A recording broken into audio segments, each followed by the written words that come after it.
Sahabat Antara Megapolitan, saat ini saya sedang berada di kantor Antara, Biro Utama Penyangga Jakarta, lagi nungguin narasumber kita yang akan kita wawancarai. Kita akan ulik lebih dalam seorang mahasiswa Universitas Pakuan yang mempunyai segudang prestasi, dan kita akan menanyakan lebih lanjut, lebih dalam apa aja sih kegiatan yang beliau lakukan selama di Universitas Pakuan. Yuk!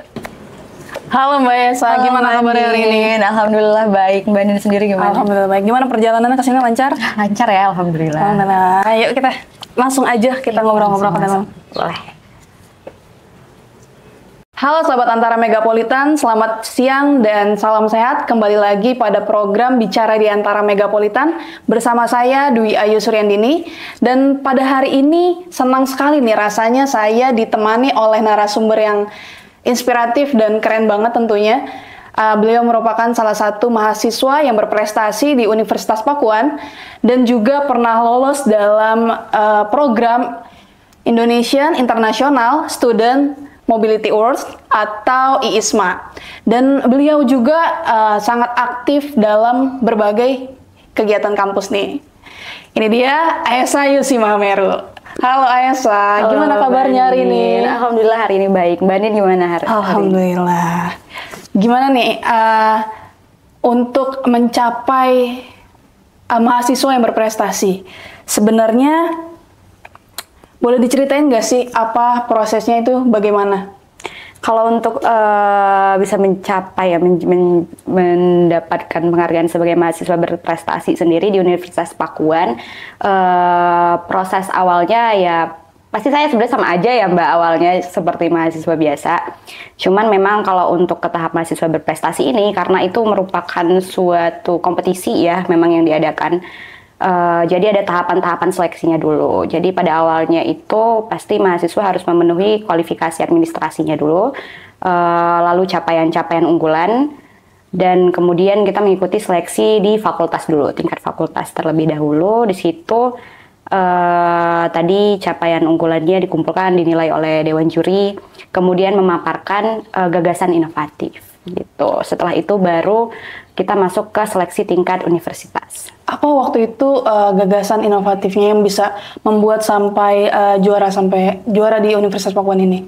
Pada saat itu saya membawakan gagasan inovasi ya, sebuah pop-up book berbahasa Sunda, cerita Sunda dengan audio gitu. Jadi ini sebuah inovasi yang mengkombinasikan ya literatur budaya bahasa Sunda. Jadi cerita-cerita cerita legenda Indonesia dibahasakan berbahasa Sunda, dan kita kombinasikan dengan teknologi gitu. Jadi di mana buku itu ketika dibuka dia akan mengeluarkan suara, tetapi dia itu berbahasa Sunda. Yang mana tujuannya ini untuk upaya pelestarian budaya gitu, dan juga mendukung pendidikan yang inklusif. Bagus, keren banget. Berarti kalau misalkan buku itu nanti misalkan tercapai untuk diedarkan gitu, berarti setiap dibuka ada suara ya, bahasa Sunda betul. Itu. Nah, karena memang tujuannya itu adalah untuk anak-anak ya, ditujukannya untuk anak-anak, dan tadi yang saya mention untuk pendidikan inklusif, yang mana itu juga salah satu tujuan dari pembangunan berkelanjutan SDGs.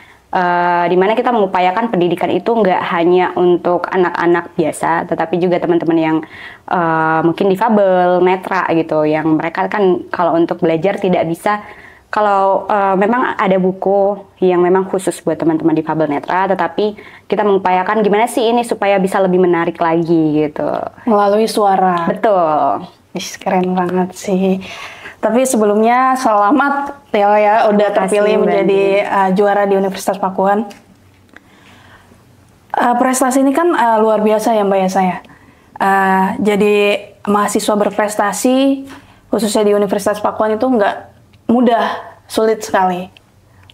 Sebenarnya apa sih yang menjadi dorongan Mbak Esa sendiri atau motivasi untuk ikut ke dalam mahasiswa berprestasi itu? Menjadi mahasiswa berprestasi itu. Ada banyak ya pasti ya motivasi. Yang pertama untuk diri sendiri juga ya, capaian. Saya merasa semua orang itu ditakdirkan, dilahirkan gitu, pasti ada sesuatu yang memang dia harusnya bisa lakukan. Dan saya merasa kayak, oh ini sepertinya sesuatu yang memang saya bisa lakukan, dan saya senang itu. Saya menganggap hal-hal seperti itu bukan hanya untuk diri sendiri, karena tadi ya persyaratannya itu bukan cuma sekedar capaian unggulan pribadi, tapi saya harus menghasilkan sesuatu yang memang bisa kita wujudkan, kita bentuk dan ada manfaatnya untuk masyarakat. Dan saya merasa kompetisi-kompetisi seperti itu yang memang mengharuskan kita menghasilkan sesuatu untuk masyarakat itu adalah jembatan untuk kita bisa jadi bermanfaat untuk orang-orang gitu. Dan pernah nggak sih Mbak Andin tuh kayak yang kalau di dalam diri, wah gue tuh sebenarnya bisa ini loh gitu, tapi mencari ruang nih di mana ya ruangnya gitu. Dan itu yang bikin saya jadi kayak greget nih gitu. Jadi kalau teman-teman merasa ada sesuatu yang kalian tuh bisa lakukan dan kalian lihat ada ruang di situ, go for it gitu. Tapi sebelumnya, sebelum lebih jauh, kesibukan Mbak Yasa saat ini sekarang apa sih? Kalau saat ini ya, karena mahasiswa semester akhir ya Mbak, sedang memenuhi pelaksanaan praktik kerja lapangan saat ini. Gitu. Semester berapa sekarang? Sekarang masuk semester 7. Semester 7. Fakultas Ilmu Sosial dan Ilmu Budaya. Keren sekali. Nah, apa yang Mbak Esa yakin gitu? Ini yakin banget nih untuk daftar gitu, ikut IISMA. Karena mungkin aku merasa udah melalui proses yang banyak ya Mbak. Jadi bukan hanya proses untuk mencapai prestasi-prestasi tadi, tapi dalam segala sesuatu yang udah dilakukan, saya merasa kayak udah cukup kenal nih dengan diri sendiri, udah tahu nih mungkin capability-nya sampai mana gitu ya. Saya lebih berusaha untuk fokus gimana caranya ini dicoba dulu gitu loh. Karena kan toh lebih baik kalau kita sudah terjun dan mencoba langsung. Menurut saya tuh nggak ada dalam perjalanan hidup, dalam segala sesuatu yang kita coba, yang kita lakukan, itu tuh nggak ada yang namanya sesuatu yang sia-sia gitu loh. Pasti selalu ada capaian yang didapat. Tujuannya kemana waktu itu, kampus pilihannya? Kalau dalam IISMA itu kan kita diperbolehkan untuk memilih 3 kampus ya dari seluruh universitas yang memang didaftarkan ya berkolaborasi dengan IISMA. Waktu itu saya memilih untuk ke University of Waikato. Waikato itu ada di New Zealand. Kedua University Sains Malaysia dan yang ketiga itu University Malaya di Malaysia. Dan akhirnya memilih ke USM. Ya, akhirnya lolos. Alhamdulillahnya lolos di University Sains Malaysia USM. Kalau dalam USM itu di IISMA, khususnya di Universitas Sains Malaysia ya, waktu itu tuh pemilihan program studi kah atau gimana sih? Kalau IISMA itu kebetulan dia bukan melalui program studi ya Mbak. Jadi mahasiswa itu diperbolehkan memilih mata kuliah yang memang di kampusnya sendiri di sana tuh di USM itu mereka menyediakan ada list nih mata kuliah yang memang bisa dipilih oleh mahasiswa internasional gitu. Jadi setiap mahasiswa itu bisa memilih mata kuliah dari beberapa program studi berbeda kayak gitu. Apa waktu itu yang diambil? Masih ingat nggak? Masih waktu itu aku memiliki 4 mata kuliah ya. Pertama itu ada Fundamentals of Acting, itu di School of Art. Jadi belajar acting, kemudian mempelajari juga perihal sustainability karena memang aku tertarik sekali ya dengan pembangunan berkelanjutan. Kemudian ada juga mempelajari soal society ya, perkembangan society. Dan yang terakhir itu Malaysian Studies, jadi mempelajari sejarah, budaya, segala macam halnya tentang Malaysia. Berarti waktu itu kegiatannya saat di Malaysia apa aja tuh? Kalau kegiatan tuh banyak ya, sebenarnya. Jadi ketika menjadi mahasiswa di sana ya sebenarnya kurang lebih sama dengan mahasiswa di sini. Kita diperbolehkan untuk banyak sekali deh kegiatan yang memang dibuka untuk mahasiswa di sana, untuk mahasiswa internasional.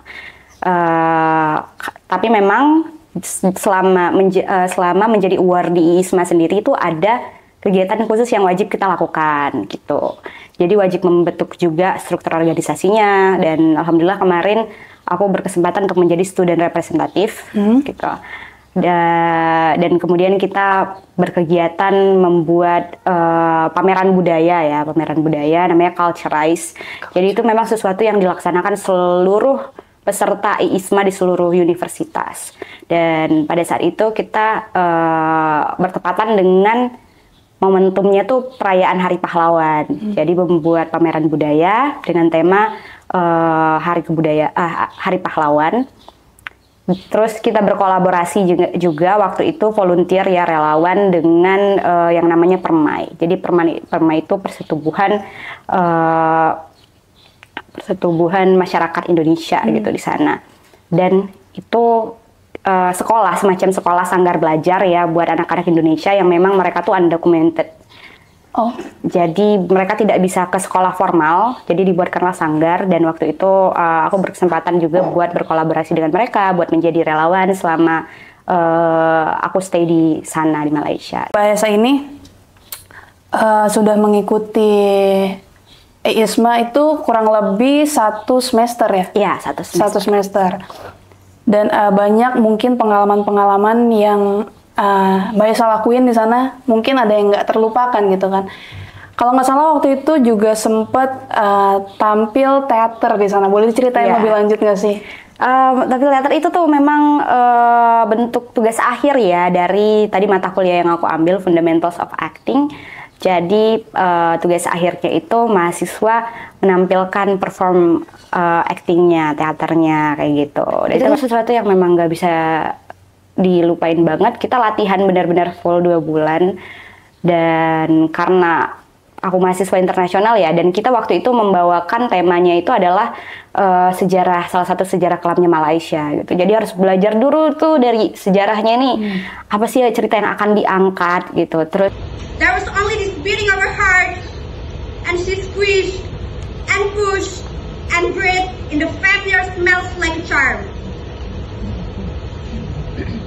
Silent armies march past her. Terus karena mengikuti Malaysia ya, bagaimana pelafalannya kayak gitu. Jadi nggak cuman itu tuh sesuatu yang aku senang dan banggakan banget bisa tampil di situ, bukan karena cuman sekedar pamer acting, tapi juga gimana sih mendalami cerita di balik itu, dan gimana caranya nih acting kita, perform yang kita mainkan ini bisa menyampaikan cerita itu. Berarti kan itu kan bahasa menjadi salah satu faktor tantangannya ya kan.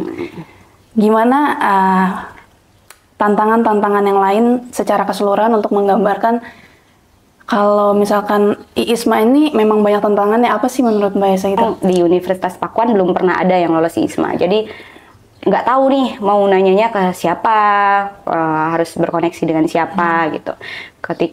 Terus ketika lolos, balik lagi tadi memang nggak ada siapa nih senior yang mungkin ditanyain gitu ya. Jadi harus langsung satset berkoneksinya dengan awardee yang memang dari kampus lain yang sudah pernah lolos gitu. Terus pas di ISMA-nya sana mungkin ya culture shock kali ya, pasti ada beberapa hal yang menjadi tantangan ketika beradaptasi di Malaysia gitu. Dan lagi dengan yang namanya kita harus hidup mandiri di sana, harus sendiri di negeri orang gitu kan, bersama teman-teman. Dan gimana caranya tuh kita ini kan ramean ke sana 29 orang, dan kebetulan tadi aku menjadi student representatif, jadi harus gimana nih nyatuin semuanya, semua orang itu sih. Itu beberapa tantangan mungkin dari gimana nih kita supaya bisa akrab semuanya gitu, supaya bisa ketika beradaptasi itu semua teman-teman tuh dipastikan bisa adaptasi dengan baik gitu ketika di sana. Berarti kalau bisa dibilang penerima ISMA pertama di Universitas Pakuan, Aesa Yusi Mamer. Alhamdulillah. Keren banget. Nah, kalau dari sisi akademiknya tadi kan kita udah bicara tentang mungkin seninya, segala macam tantangannya. Mungkin kalau dari sisi akademiknya, gimana pengalaman belajar di Universitas Sains Malaysia? Apa yang merasa ini beda nih sama Indonesia nih? Wah, luar biasa ya berkesempatan belajar di sana dengan profesor-profesor di sana. Pertama mungkin karena memang dari lintas jurusannya itu ya, karena mata kuliah yang aku ambil tuh bukan sesuatu yang berkaitan dengan program studi asal gitu. Jadi dari situ tuh langsung kayak beda. Dan kedua, cara belajar sebenarnya kurang lebih sama ya, mirip-mirip gitu dengan di Indonesia. Cuman mungkin itu tadi ya, ruang lingkupnya jadi jangkauannya tuh lebih luas lagi. Karena memang mata kuliah di sana yang diambil kelas-kelasnya itu memang dibuka untuk internasional. Jadi nggak cuman ada mahasiswa dari Malaysia, nggak cuman mahasiswa di Indonesia, tapi benar-benar seluruh dunia itu ada di sana, yang mana artinya mata kuliah yang mereka ajarkan pun ruang lingkupnya itu luas. Tapi dari semua pelajaran gitu, pengalaman, Pelajaran apa yang paling berharga dari Mbak Esa yang Mbak Esa dapetin selama proses IISMA itu?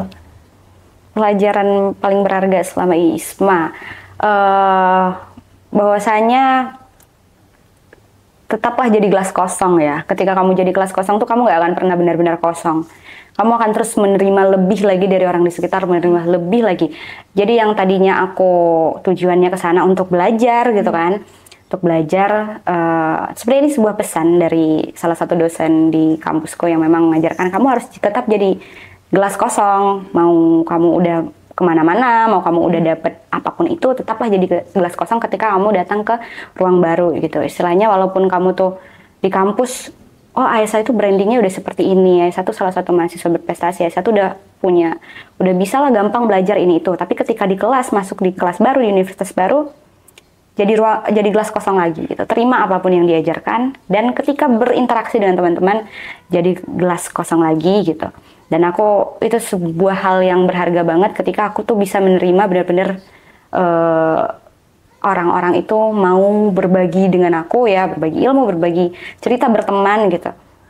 Jadi penuh lagi nih gelasnya, tapi jangan pernah menutup diri gitu, jangan pernah ya udah nih gelas gue udah penuh, gue nggak mau lagi interaksi sama teman-teman, nggak bisa kayak gitu. Jadi itu sebuah pelajaran yang paling berharga ketika aku menjadi gelas kosong lagi dan dipenuhi oleh orang-orang, hal-hal baru di sekitar aku. Wow, luar biasa banget pengalamannya Mbak Esa ini kan. Tapi kan ternyata ya teman-teman, pengalamannya Mbak Esa ini bukan hanya berhenti di mahasiswa berprestasi dan juga IISMA itu. Ada berkelanjutan lagi nih. Ternyata karena kan yang kita tahu ya, di kampus Mbak Esa itu menerima program hibah InnoVillage. Boleh dijelaskan nggak kepada teman-teman nih, program hibah InnoVillage itu apa sih? Hibah InnoVillage itu adalah sebuah hibah untuk inovasi digital dan berbasis sosial yang diadakan oleh Telkom Indonesia, Telkom University, dan juga BUMN, Badan Usaha Milik Negara, dan dibuka secara nasional. Jadi setiap kampus itu biasanya mahasiswanya akan membentuk tim, merancang tadi ya, mungkin sedikit mirip dengan ketika menjadi mahasiswa berprestasi. Kita merancang sebuah inovasi, tapi memang basisnya itu harus digital, ditujukan untuk sosial, tetapi bentuknya itu sebuah inovasi teknologi digital kayak gitu. Dan pada saat itu aku bersama tim ya, ada dosennya, terus ada teman-teman juga, kita bertiga tuh kalau untuk mahasiswanya membentuk sebuah inovasi yang namanya pembisik virtual. Pembisik virtual, ya. Oke. Apa itu pembisik virtual? Jadi pembisik virtual itu sebuah inovasi digital berbentuk video audio ya, yang ditujukan untuk teman-teman difabel netra. Jadi teman-teman difabel netra itu kalau ingin menonton film, mereka itu kan tidak bisa melihat ya. Jadi supaya mereka bisa merasakan, menikmati film itu, harus ada orang di sebelahnya yang membantu gitu. Namanya itu, orang itu kalau di dunia nyata nih, kita sebutnya pembisik. Dimana orang itu pasti ngebisikin, oh ini adegan ini seperti ini gitu. Ini pemainnya pakai baju ini, pakai ekspresi ini. Nah, si pembisik virtual ini, dimana kita membuat ada sosok pembisik tadi gitu loh, tapi tuh virtual. Jadi, halo, saya Pemal, pembisik virtual yang akan menemani Anda menikmati film Jang Bapak. Siang hari di sebuah desa dengan pemandangan sawah yang terhampar luas, dihiasi gunung yang menjulang megah di balik hamparan sawah.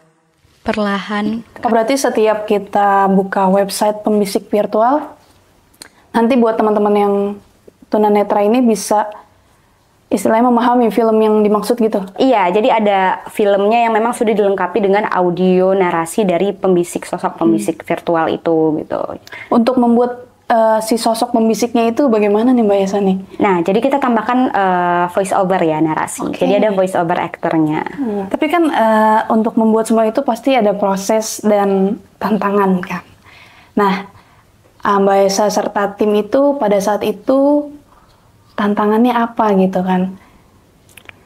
Tantangannya banyak sekali ya gitu. Mungkin dari SDM awalnya karena kita memang di tim itu bertiga dengan satu dosen pembimbing utama, dan untungnya alhamdulillah kemarin tuh banyak dosen-dosen yang memang berkolaborasi dengan kita untuk menyukseskan proyek itu.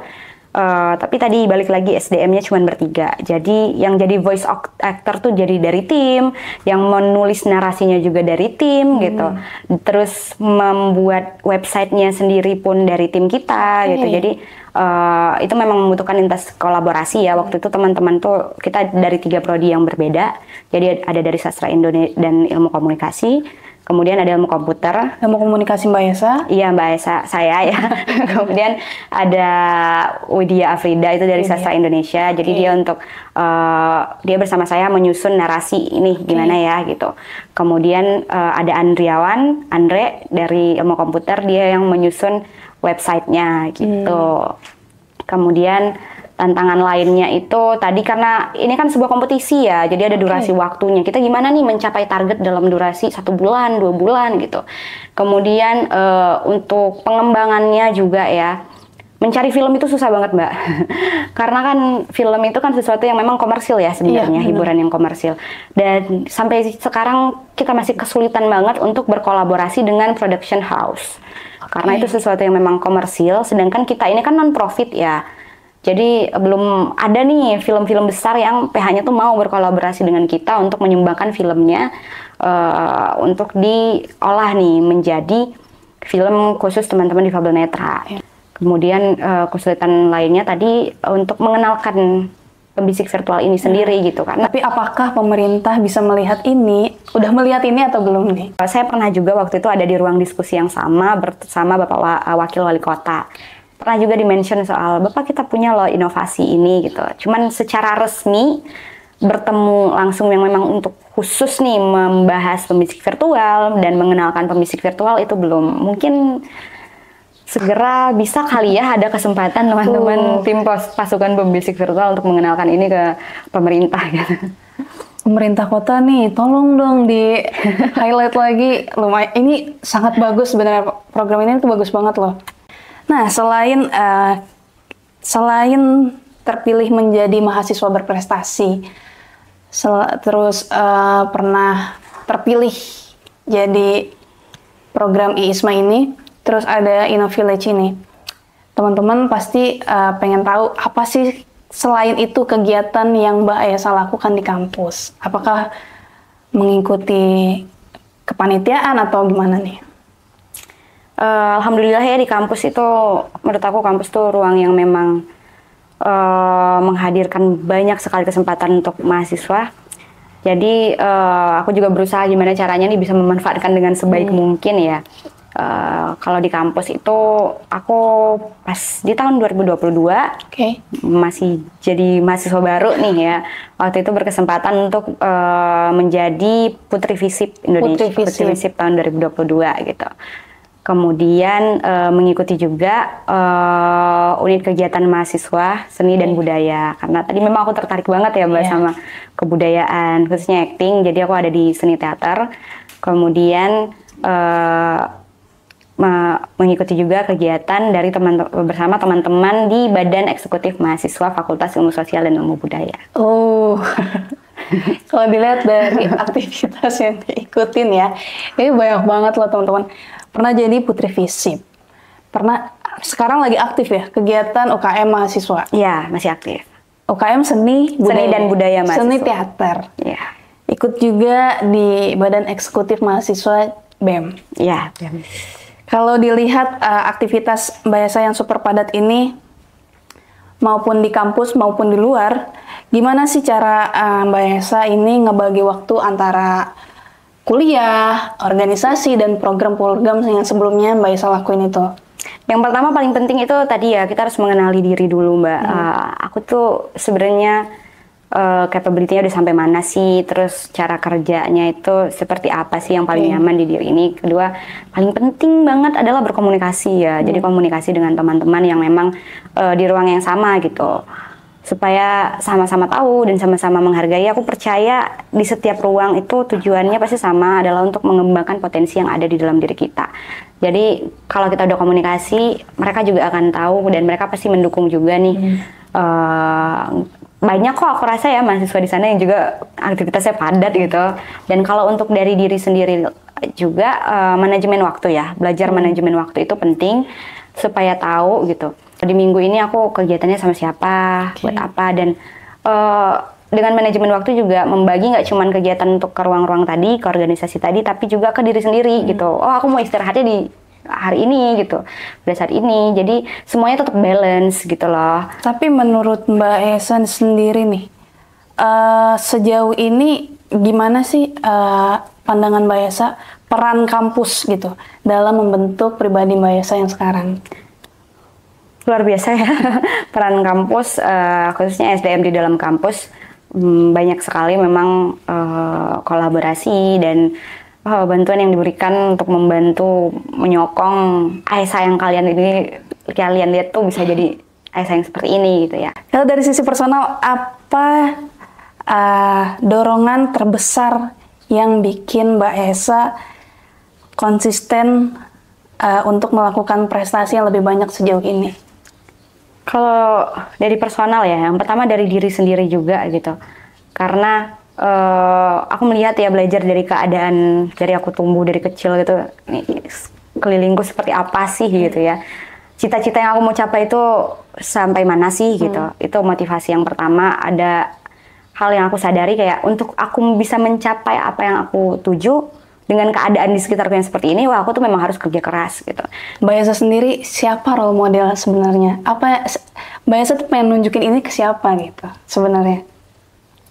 Role model aku adalah kakek aku ya, kakek yang membesarkan aku, di mana dia tuh berhasil menjadi sosok yang bermanfaat dari semua orang. Bukan sosok yang besar, tapi sosok yang benar-benar ketika hidup, semasa hidup tuh bisa memberikan impact buat orang-orang di sekitarnya. Jadi aku ingin juga menjadi sosok yang bisa membawa manfaat ke orang-orang. Oke, dan yang terakhir nih, yang gak kalah lebih dalam lagi gitu kan. Buat Mbak Aisyah pribadi, apa sih arti sebenarnya dari pencapaian yang semua Mbak Aisyah udah laluin ini? Apakah ada makna yang dalam gitu? Semua pencapaian ini membuktikan bahwasanya semua waktu, masa yang aku lewatin itu nggak terbuang sia-sia gitu. Menurutku hal yang paling berharga di dunia ini yang memang kita nggak bisa ulang adalah waktu ya. Gimana caranya setiap detik, menit yang aku lewati itu nggak terbuang sia-sia gitu. Dan itu juga menjadi sesuatu yang terus memotivasi ya, gimana masa tuh jangan ada yang terbuang sia-sia gitu. Itu sih. Baik teman-teman, sahabat Antara Megapolitan, dari cerita dari Mbak Esa ini emang sangat luar biasa kerennya, luar biasa inspiratifnya. Bisa jadi contoh bagi mahasiswa-mahasiswa lain yang mungkin ingin berprestasi dan juga sambil kegiatan-kegiatan lain gitu kan. Oke, terima kasih Mbak Esa udah mau diundang di Bicara di Antara Megapolitan kali ini. Buat teman-teman, buat Mbak Esa semangat terus, lakuin apa yang pengen dilakuin. Jalanin aja, apapun itu pasti ada sesuatu yang muncullah di depan gitu kan. Oke. Terima kasih sahabat Antara yang sudah menonton video ini. Jangan lupa like, komen, dan subscribe-nya. Dan jangan lupa untuk nonton Bicara di Antara Megapolitan lainnya. Sekian dari saya, Dwi Ayu Suryandini. Sampai jumpa. Terima kasih Mbak Andi. Terima kasih Bicara di Antara Megapolitan.